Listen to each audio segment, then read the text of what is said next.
নমস্কার, এসপি কুকিংয়ে সবাইকে সুস্বাগতম। আজ আমি রেস্টুরেন্ট স্টাইলে বাটার পনির কিভাবে বানাই সেটাই আপনাদের সামনে তুলে ধরছি। বাটার পনির বানানোর জন্য আমি এখানে নিয়েছি আদা, রসুন, পেঁয়াজ, টমেটো, কাজু, গোটা গরম মশলা। এবার আমি কড়াইতে 2 চামচ মতো তেল দিয়ে তারপরে হাফ চামচ বা 1 চামচ মতো বাটার দিয়ে নিচ্ছি। এবার বাটারটি জ্বলে যাওয়ার আগে এক কুচনো পেঁয়াজ দিয়ে পেঁয়াজটা একটু হালকা ভেজে নেব। পেঁয়াজটা হালকা ভাজা হয়ে গেলে তার মধ্যে আদা ও রসুন দিয়ে আবারও ভালো করে ভেজে নেব। তারপর আমি গোটা গরম মশলাগুলো এর মধ্যে দিয়ে আবারও ভালো করে মিশিয়ে নিচ্ছি। এই সময় গ্যাসের ফ্লেমটা মিডিয়াম টু হাই রাখতে হবে। এবার আমি কাজু দিয়ে আবারও ভালো করে মিশিয়ে নিচ্ছি। ভালো করে মেশানো হয়ে গেলে 1 চামচ মতো গোটা জিরে দিয়ে দিলাম। এবার আমি কুচনো টমেটো ও পরিমাণ মতো নুন দিয়ে ভালো করে মশলাটিকে কষিয়ে নেব যতক্ষণ যা টমেটোটা গলে না যাচ্ছে। আমি এখানে টমেটোর পরিমাণটা একটু বেশিই দিয়েছি, কারণ গ্রেভিটা একটু বেশি রাখবো। আমি এখানে যতটা গ্রেভি রাখবো সেই হিসেবে মশলা নিয়েছি। আপনারা আপনাদের মতো করে কম বেশি করে নিতে পারেন। এবার সামান্য একটু জল দিয়ে 2 চামচ মতো ধনে গুঁড়ো দিয়ে যতক্ষণ জল না শুকে যাচ্ছে ততক্ষণ রান্নাটা করে নেব।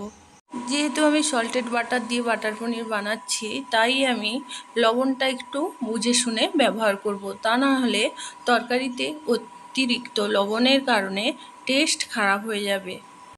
এবার গ্যাসের ফ্লেমটা বন্ধ করে দেব। তারপরে মশলাটি ঠান্ডা হলে বেটে নিয়ে কড়াইতে 1 চামচ তেল, 1 চামচ বাটার দিয়ে 2 চামচ হলুদ গুঁড়ো, 2 চামচ লঙ্কার গুঁড়ো দিয়ে দেবো। আমি এখানে কাশ্মীরি রেড চিলি দিচ্ছি, আপনারা চাইলে যে কোনো চিলি পাউডার ব্যবহার করতে পারেন। এবার বেটে রাখা মশলাটা দিয়ে ভালো করে কষিয়ে নেব।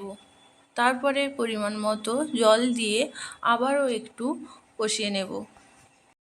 এইভাবে যদি বাটার পনির কখনো বানিয়ে খান তাহলে আর কোনো দিন রেস্টুরেন্টে গিয়ে খেতে ইচ্ছে করবে না।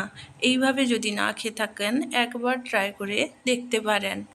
পনিরগুলোকে আমি 1 চামচ মতো বাটার দিয়ে ফ্রাইং প্যানে হালকা নেড়ে চেড়ে নেব। পনিরগুলো হালকা ফ্রাই করে নিয়ে মশলার মধ্যে দিয়ে ভালো করে মিশিয়ে নেব। এখানে কিন্তু আমি হোমমেড পনির ব্যবহার করেছি। আপনারা চাইলে বাড়িতে বানিয়েও নিতে পারেন, আবার কিনেও নিতে পারেন। ভালো করে কষানো হয়ে গেছে। এবার আমি পরিমাণ মতো জল দিয়ে কিছুক্ষণ রান্নাটি করে নেব। 3-4 মিনিট রান্নাটি করে নিয়েছি। এবার আমি 1 চামচ কসুরি মেথি হাতে ক্র্যাশ করে দিয়ে দেব। যদি ফ্রেশ ক্রিম হাতের কাছে না থাকে তাহলে হাফ কাপ দুধের সঙ্গে 2 চামচ মালাই মিশিয়ে মিক্সিতে বেটে দিয়ে দিতে পারেন। আমি এখানে 4 চামচ মতো ফ্রেশ ক্রিম দিয়ে দিব।